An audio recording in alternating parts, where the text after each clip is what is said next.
ഒരു ക്രാപ്പും ഒരു കയറും ഇല്ലാതെ ഇന്നിപ്പോൾ നടന്മാർ ചെയ്യുമെന്ന് എനിക്കറിയില്ല കേട്ടോ. ഇരുനില വീട് പഴയ വീട്. ഞാൻ കഴുങ്ങിൻ്റെ മുകളിൽ കൂടി കയറിയിട്ടാണ് അതിന് മുകളിൽ കയറിയിട്ട്. വളരെ പ്രയാസപ്പെട്ടിട്ട് ഞങ്ങളത് എടുത്തത്. ഞങ്ങൾ പേടിയുണ്ടായിരുന്നു. ഉറപ്പാണ്, പഴയ വീടാണ്, പൊട്ടാൻ സാധ്യത കൂടുതലാണ്. പൊട്ടിയ പൊടി പോലും കാണില്ല, അതിൻ്റെ ഉള്ളിൽ ഇരുമ്പ് സാധനങ്ങളാണ്. മരണത്തിൻ്റെ മുമ്പിൽ കണ്ട ഒരു സീനാണ്. ഇപ്പോട്ട് പോകുന്ന എൻ്റെ അഡ്രസ്സില്ല, ഉന്നായിരം പിന്നെ ഇല്ല. കെട്ട് കറ്റക്ക് 3 കെട്ട് ആലാത്തരിവാളിനാൽ പീഡിച്ചു മാരിഞ്ഞ് അവരുടെ ഹേലാവസ്ഥ ഇത് പോലിന്ന് മറഞ്ഞ്. മനുഷ്യന് മെസ്സേജാണ് സിനിമ. ഞാൻ അങ്ങനത്തെ സിനിമ മെസ്സേജ് കൊണ്ടുപോകും. വളർന്നു വരുന്ന നോ വയലൻസ് ഓൺലി കൈൻഡ്നസ് പല സിനിമകളും കണ്ടിട്ടുണ്ട്. പക്ഷെ മഹൽ അതിൽ നിന്നൊക്കെ വ്യത്യസ്തമായിട്ടുള്ള ഒരു ഉണ്ണിയേട്ടനെ നമ്മൾ കാണുന്നത്.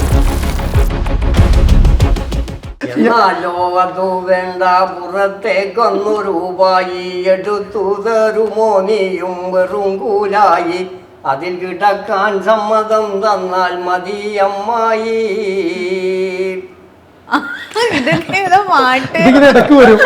നല്ല രസമുണ്ട്. ഹായ് ഹലോ, എല്ലാവർക്കും സ്വാഗതം. മെയ് 1 തിയേറ്ററിൽ എത്തുന്ന Mahal in the name of father എന്ന സിനിമയുടെ വിശേഷങ്ങളുമായി അണിയറ പ്രവർത്തകരും അല്ലെ മെയിൻ കഥാപാത്രമായിട്ടുള്ള ഉണ്ണി നായരുമാണ് നമ്മോടൊപ്പം ചേരുന്നത്. നമസ്കാരം. പ്രൊഡ്യൂസറാണ് KT ഹാരിസ്, ഡയറക്ടർ നാസർ ഇരുമ്പിളിയോ. എന്താണ് മഹൽ സിനിമ? മഹൽ സിനിമ നമ്മളൊരു മഹത്തായ സിനിമ എന്ന് അവകാശപ്പെടുന്നില്ല. ഒരു മനോഹരമായ ഒരു ചെറിയ സിനിമ. നമ്മുടെ നാട്ടിൻപുറത്തെ കുറച്ച് വിശേഷങ്ങളും അതിലെ രസകരമായ ചില അനുഭവങ്ങളും നമ്മൾ കുറച്ച് കഥാപാത്രങ്ങളിലൂടെ ജനങ്ങളിലോട്ട് എത്തിക്കാനുള്ളൊരു ശ്രമമാണ് നടത്തിയിട്ടുള്ളത്. പിന്നെ നമ്മൾ വേറെ ഒരു നമ്മുടെ സിനിമയുടെ ഒരു ക്യാപ്ഷൻ തന്നെ നോ വയലൻസ് ഓൺലി കൈൻഡ്നസ്. ഈ സിനിമയിൽ ഇതിൽ വയലൻസ് ഒന്നുമില്ല, കൈൻഡ്നസ് മാത്രമേ ഉള്ളൂ. അതൊരു ചെറിയൊരു രസകരമായിട്ട് സിനിമ എന്നാണ് നമ്മൾ ഉദ്ദേശിക്കുന്നത്. ഒരു കുടുംബചിത്രം. ഒരു കുടുംബചിത്രം. ഡയറക്ടർ മാഡം പറഞ്ഞ പോലെ തന്നെ ഇതൊരു നല്ല കുടുംബചിത്രമാണ്. ഈ കാലഘട്ടത്തിൽ നമ്മൾ കണ്ടിരിക്കേണ്ട നല്ലൊരു കുടുംബചിത്രം. ഒരു അച്ഛനും മകനും തമ്മിലുള്ള ഒരു ആത്മബന്ധത്തിൻ്റെ കഥയിലൂടെ പോകുന്ന ചെറിയൊരു കുടുംബചിത്രം. അതാണ് ഇതിനെപ്പറ്റി പറയാനുള്ളത്. അതിൽ ഉണ്ണിയേട്ടൻ തന്നെ എന്താ പറയുക, വളാഞ്ചേരിക്കാരുടെ ഒരു സ്വത്തെന്ന് തന്നെ പറയാം, മലപ്പുറം വളാഞ്ചേരിയുടെ. തീർച്ചയായിട്ടും. അപ്പോൾ അദ്ദേഹത്തെ തന്നെ കാസ്റ്റ് ചെയ്തത് അത് ഞങ്ങൾ ആദ്യം ഞാനും ഡോക്ടറും ആദ്യം തന്നെ ഡിസ്കസ് വന്നപ്പോൾ തന്നെ ഞങ്ങളുടെ മനസ്സിൽ ഉണ്ണിയേട്ടനുള്ളൂ, വേറെ ആരും ഞങ്ങളുടെ മനസ്സിലില്ല. കാരണം ഞങ്ങൾ ദിവസവും കാണുന്ന ആളുകളാണ്, ഒരുമിച്ച് സിനിമയെപ്പറ്റി സംസാരിക്കുന്ന ആളുകളാണ്, ഒരുമിച്ച് എല്ലാ ദിവസവും ഒരുമിച്ച് ചായ കുടിക്കുന്ന ആളുകളാണ്. അപ്പോൾ ഞങ്ങളുടെ മനസ്സിൽ ഉണ്ണിയേട്ടനല്ലാതെ വേറെ ആരും ഇല്ല. ആ ഒരു ക്യാരക്ടർ തീർച്ചയായിട്ടും തന്നെ നമ്മളെ സ്ക്രിപ്റ്റ് ഡിസ്കഷൻ ഞാൻ നാസർക്ക് കൂടി വന്ന സമയത്ത് തന്നെ നമ്മുടെ മനസ്സിൽ വന്നത് ഉണ്ണിയേട്ടനാണ്. ഉണ്ണിയേട്ടൻ തന്നെയായിരുന്നു. പിന്നെ വളർന്നു വരുന്നൊരു കലാകാരനാണ്. അദ്ദേഹത്തെ പ്രൊമോട്ട് ചെയ്യാന്നുള്ളത് നമ്മുടെ നാട്ടുകാരുടെ ഒരു ആവശ്യമില്ല. എന്താണ്, നാട്ടുകാരായിട്ടുള്ള ആൾക്കാർ തന്നെയാണ് പ്രൊഡ്യൂസറും സംവിധായകരും. അപ്പൊ ഒരു നാടിന്റെ സിനിമയാണിത്, വളാഞ്ചേരിയുടെ ഒരു. അപ്പൊ അത് എത്രത്തോളം സന്തോഷമുണ്ട് ഉണ്ണിയേട്ടന്? പിന്നെ സന്തോഷം പോയി പറയണ്ടോ, ഞങ്ങളുടെ നാട്ടുകാരും സ്നേഹിതന്മാരുമായി ഇവരത് എടുക്കണത്. പിന്നെ നന്നെങ്കിലല്ലേ ഇനി ഇവരൊക്കെ വളർന്നു വരുന്ന ആൾക്കാരല്ലേ. അതെ അതെ. ഏത് സംവിധായകനും പെട്ടെന്നൊരു സംവിധായകനാവണമല്ല, അല്ലാതെ പടം എടുത്തിട്ടല്ലേ സംവിധായകരാവുക, പേരെടുക്കുക, അവരാവട്ടെ. ശരിക്കും പറഞ്ഞൊരു എല്ലാവരും ഇതിൽ അഭിനയിച്ച നാട്ടുകാർ തന്നെയാണല്ലേ അധികം അഭിനയിച്ചത്. പിന്നെ ലാൽ ജോസ്, ഷഹീൻ സിദ്ദീഖാണ് ഇതിൽ നായകനായിട്ട്. ഷഹീൻ സിദ്ദീഖിലേക്ക് ഞങ്ങൾ വരുന്നതിനൊരു കാരണം ഉണ്ണിയേട്ടനാണ്. ഞങ്ങൾ ഉണ്ണിയേട്ടൻ ആണ് പ്രധാന കഥാപാത്രം. പിന്നെ ഒരാൾ, അത് നാട്ടിൽ തന്നെയാണ് ഞങ്ങൾ വിചാരിച്ചത്, നമ്മുടെ സുഹൃത്തിലൊരാളായിട്ട് അവളെ വിചാരിച്ചു. പക്ഷേ ഉണ്ണിയേട്ടാണ് പറഞ്ഞത് നമുക്ക് ഷഹീൻ സിദ്ദീഖിനൊന്ന് ബന്ധപ്പെടാം. അദ്ദേഹം തന്നെ ഫോൺ വിളിച്ച് ബന്ധപ്പെടുത്തി തന്ന് ഞങ്ങൾ പോയി കഥ പറഞ്ഞ് അദ്ദേഹം ഇഷ്ടപ്പെട്ട് അങ്ങനെയാണ് ഷഹീൻ സിദ്ദീഖ് ഇതിലേക്ക് വരുന്നത്. ലാൽ ജോസ് ആയിട്ട് ഞങ്ങൾ വേറൊരു സിനിമ ഡിസ്കഷൻ നടന്നുകൊണ്ടിരിക്കുകയായിരുന്നു. അപ്പോൾ ഈ കഥ പറഞ്ഞപ്പോൾ അദ്ദേഹത്തിന് താല്പര്യമാണ്, അങ്ങനെ അദ്ദേഹം വന്ന് അഭിനയിക്കുന്നത്. പിന്നെ ഒരുപാട് ആളുകളുണ്ട്. സുബർണയാണ് ഇതിലെ നായിക, പിന്നെ ക്ഷമാകൃഷ്ണയുണ്ട്, അങ്ങനെ കുറേ പേര്, രജനി എടപ്പാൾ, അങ്ങനെ കുറേ ആളുകൾ. നമ്മുടെ മലയാള സിനിമയിൽ ഫെമിലിയർ ആയിട്ടുള്ള കാസ്റ്റിംഗ് ഡയറക്ടർ. അദ്ദേഹം ഈ സിനിമയിൽ നല്ലൊരു റോൾ അഭിനയിച്ചു. ലാൽ ജോസ് സാർക്ക് ഒരുപാട് അദ്ദേഹത്തിൻ്റെയൊക്കെ സിനിമ കണ്ട് വളർന്നവരാണ് നമ്മൾ. അപ്പോൾ ഒരു നവാഗതനായ സംവിധായകന്റെ സിനിമയിൽ ഇഷ്ടപ്പെട്ടിട്ട് അദ്ദേഹം ഇങ്ങോട്ട് വരിക എന്ന് പറയുന്ന ഒരു വലിയ കാര്യമല്ലേ? അതെ, തീർച്ചയായിട്ടും. ഞങ്ങൾ അദ്ദേഹത്തിന് ഞാൻ പറഞ്ഞല്ലോ വേറൊരു സ്ക്രിപ്റ്റ് ഡിസ്കഷൻ നടന്നുകൊണ്ടിരിക്കുകയായിരുന്നു. അതിലിടക്കാണ് പിന്നെ ഞങ്ങൾ ഈ സിനിമയിലേക്ക് പെട്ടെന്ന് വന്നത്. അപ്പോൾ അദ്ദേഹം അതിന് സഹകരിക്കാൻ വേണ്ടി ഞങ്ങളുടെ കൂടെ നിന്ന് എന്നുള്ളതാണ് വലിയ സന്തോഷമാണ്, വലിയ അംഗീകാരമായിട്ട് ഞങ്ങൾ കാണുന്നുണ്ട്. ഉണ്ണിയേട്ടനാണേലും ഇതിൽ ഏറ്റവും കൂടുതൽ റിസ്ക് ആയിട്ടുള്ള ഒരുപാട് കാര്യങ്ങൾ ചെയ്തിട്ടുണ്ടെന്ന് അറിയാൻ കഴിഞ്ഞു. ഈ ഒരു പ്രായത്തിലും അത്രയും ഒരു റിസ്ക് എടുക്കാനുള്ള ഒരു കാരണം എന്താ, എന്തായിരുന്നു? അദ്ദേഹം പിന്നെ നിങ്ങൾ അദ്ദേഹത്തെ പല സിനിമകളും കണ്ടിട്ടുണ്ട്, പക്ഷെ മഹൽ അതിൽ നിന്നൊക്കെ വ്യത്യസ്തമായിട്ടുള്ള ഒരു ഉണ്ണിയേട്ടനെയാണ് നമ്മൾ കാണാൻ പോകുന്നത്. അതിന് അദ്ദേഹം നല്ല റിസ്ക് എടുത്തിട്ടുണ്ട്, ഒരുപാട് റിസ്ക്. കാരണം രാവിലെ 5:30-6 മണിക്ക് ഷൂട്ടിംഗ് തുടങ്ങും, രാത്രി 10 മണി 11 മണി വരെ ഷൂട്ട് ഉണ്ടാവും. തൊട്ടടുത്താണ് വീടെങ്കിൽ കൂടി അദ്ദേഹം അതിന് ഫുൾ ടൈം നമ്മളെ കൂടെ നിന്ന് സഹകരിച്ചു എന്നുള്ളതാണ്. പിന്നെ വലിയ റിസ്ക്കുള്ള പിന്നെ ഒരു വീടിൻ്റെ മുകളിൽ കയറിയിട്ടുള്ള കുറച്ച് സീനുകളൊക്കെ ഉണ്ട്.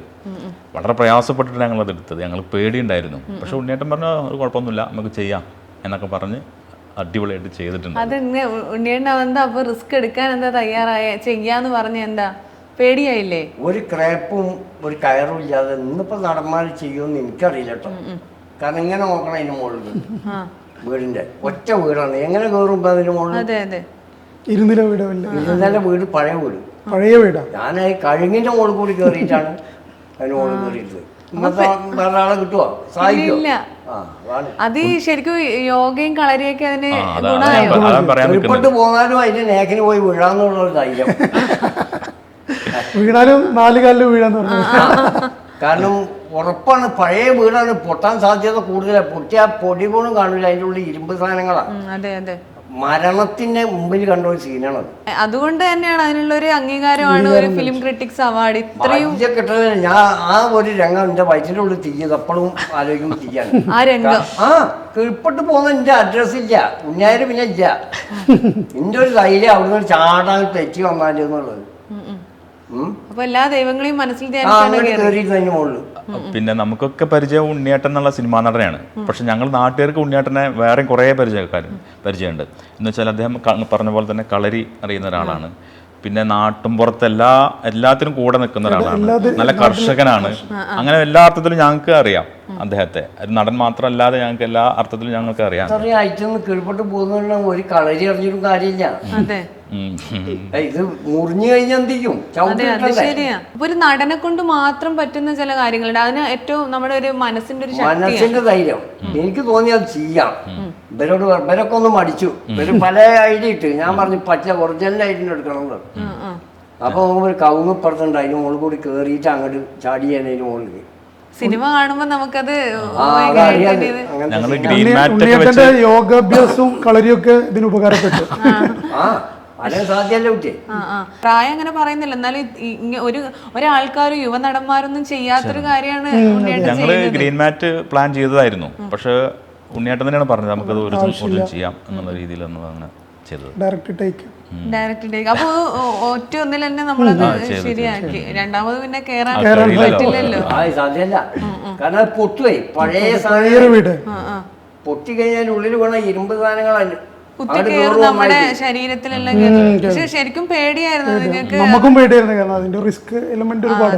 ഉണ്ണിയേട്ടന്റെ സാഹസികത മാത്രമല്ല, അദ്ദേഹത്തിന്റെ വിവിധ ഭാവങ്ങൾ ഈ സിനിമയിൽ കാണാൻ പറ്റും. വളരെ രസകരമായിട്ട് എല്ലാവരും കണ്ടിറങ്ങുമ്പോൾ കണ്ണിൽ നിന്ന് ഒരു തുള്ളി കണ്ണുനീരെങ്കിലും പൊടിയും. തീർച്ചയായിട്ടും നല്ല കോമഡി ഉണ്ട്, നല്ല ഇമോഷൻ, രസകരമായിട്ടുള്ള ഒരുപാട് സീനുകളുണ്ട്. അതോടൊപ്പം തന്നെ ഇങ്ങനത്തെ കുറച്ച് ഇമോഷണൽ. അപ്പൊ അദ്ദേഹത്തിനും ഇത് ഹൃദയത്തിൽ ചേർത്ത് വെക്കാൻ പറ്റിയൊരു കഥാപാത്രമാണ്. ഈ സിനിമ കാണുന്നവർക്കൊക്കെ ഏറ്റവും പ്രിയപ്പെട്ട ഒരാളായിട്ട് മാറും. നമ്മുടെ മനസ്സിലെല്ലാം ബാപ്പുക്കെ തങ്ങി നിൽക്കും കുറെ കാലം. എന്റെ ചെറുപ്പത്തിൽ ഞാൻ പഠിച്ച കഥകളിയാവട്ടെ, അതേസമയത്ത് നാടകമാവട്ടെ, ഇതിന്റെ ഒക്കെ ഭാവം മുഖത്ത് നവരസങ്ങൾ ഞാൻ മിന്നി പറയിപ്പിച്ചിട്ടുണ്ട്, എന്റെ വിശ്വാസം. ബാക്കിയൊക്കെ ദൈവ കൃപ ഇങ്ങനെയൊക്കെ വരും. അതുകൊണ്ടാണ് ഫിലിം ക്രിട്ടിക്സ് അവാർഡ് ലഭിച്ചത്. എല്ലാ മെയിൻ ആയിട്ടുള്ള ഇപ്പൊ സത്യനന്ദിക്കാട് സാറ്, അതുപോലെ തന്നെ എല്ലാ വലിയ വലിയ ഡയറക്ടേഴ്സും ഈ സിനിമ കണ്ടിരുന്നു. പിന്നെ സക്രിയ സാറ്, ഒരുപാട് മഹേഷ് നാരായണൻ സാറ് എല്ലാവരും ഉണ്ടായിരുന്നത്. അപ്പൊ അവരൊക്കെ എന്താ പറഞ്ഞു ഉണ്ണിയുടെ അഭിനയം കണ്ടിട്ട്? എല്ലാവരും നന്നായിട്ട് പ്രശംസിക്കുകയാണ്. ഓരോ രംഗങ്ങളും മുഖത്ത് വരണം നവരസങ്ങൾ. അത് നമ്മളെ മുഖത്ത് മിന്നി മറിയണം. ചില കാര്യങ്ങളിൽ ചെയ്യാൻ പറ്റണം, ചെയ്യണം. പിന്നെ ഈ സിനിമയുടെ ഒരു ഹൈലൈറ്റ്, ഉണ്ണിനായർ ഒരുപാട് നാടൻ പാട്ടുകൾ ഇതിൽ അവതരിപ്പിച്ചിട്ടുണ്ട് ഈ സിനിമയിൽ. നേരത്തെ ഒരു പാട്ട് പാടിയിട്ടുണ്ട്, എന്നാലും ഒരു പാട്ട് പാടും ഏതെങ്കിലും ഇതിലെ തന്നെ വേറെ പാട്ടോ? ഹോട്ടലിൽ നിന്ന് പാടുന്നൊരു പാട്ടില്ലേ? ഒറ്റക്കെട്ടും ചുറ്റിട്ട് കറ്റക്ക് 3 കെട്ട് ആലാത്തരിവാളിനാൽ പീഡിച്ചു മാരിഞ്ഞ് അവരുടെ ഹേലാവസ്ഥ ഇത് പോലിന്ന് മറഞ്ഞ് സന്ധ്യങ്ങൾ തെറ്റിടുന്ന് ഇഞ്ചൻ നാടന്നിടുന്ന് പഞ്ചവർണ്ണ കിളി കൂട്ടിൽ നിന്ന് വാറുന്ന് കാക്കി പഞ്ചവർണ്ണ കിളി കൂട്ടിൽ നിന്ന് വാറുന്ന് അങ്ങനെ. അത് നല്ലൊരു മാപ്പിള പാട്ടല്ലേ? അദ്ദേഹത്തിന് മാത്രം അറിയുന്ന കുറെ അദ്ദേഹത്തിന് മാത്രം പാട്ടുകൾ അറിയുന്ന ഒരുപാട് നാടൻ പാട്ടുകൾ. ഈ പാട്ടൊന്നും ഇതുവരെ കേട്ടിട്ടില്ല. കേൾക്കില്ല, അത് പുരാവസ്തു മലബാറിന്റെ തനിമ. അതെ. നല്ല രസം. എന്ന് വെച്ചാ നമ്മളൊന്നും ഈ പറഞ്ഞതുപോലെ ഇതുവരെ അതിന്റെ അർത്ഥമാണ് ഒറ്റക്കെട്ടും ചുരുട്ട് 3 കെട്ടാണ് മരിച്ചു കഴിഞ്ഞാൽ അതിന്റെ അവസ്ഥയാണ് അതാ പറഞ്ഞത്. കാക്ക് പഞ്ചവർണ്ണ കിളിയാണ് ആത്മാവ്, അത് കൂടുവിട്ട് പോയി കഴിഞ്ഞാൽ വല്ലതും ഉണ്ടാ. അതൊക്കെയാണ് അതിന്റെ അർത്ഥങ്ങൾ. പുരാതന 200 കൊല്ലത്തെ വഴക്കണ്ടാവും പാട്ടിനൊക്കെ. 200 കൊല്ലം. അതിന്റെ ആ അർത്ഥം ഒന്നും സത്യം പറഞ്ഞാൽ മനസ്സിലായില്ല എനിക്ക്.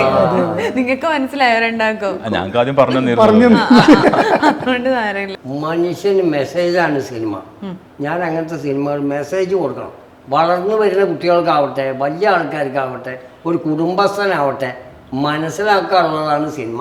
സിനിമ കണ്ടിറങ്ങി അത് പണ്ടും ഞങ്ങളോട് പറഞ്ഞു. അത് തികച്ചും മഹലുണ്ട്, യാതൊരു തർക്കം അതിൽ വേണ്ട. സംഗതി കഴിഞ്ഞത് അതാണ് മഹല്.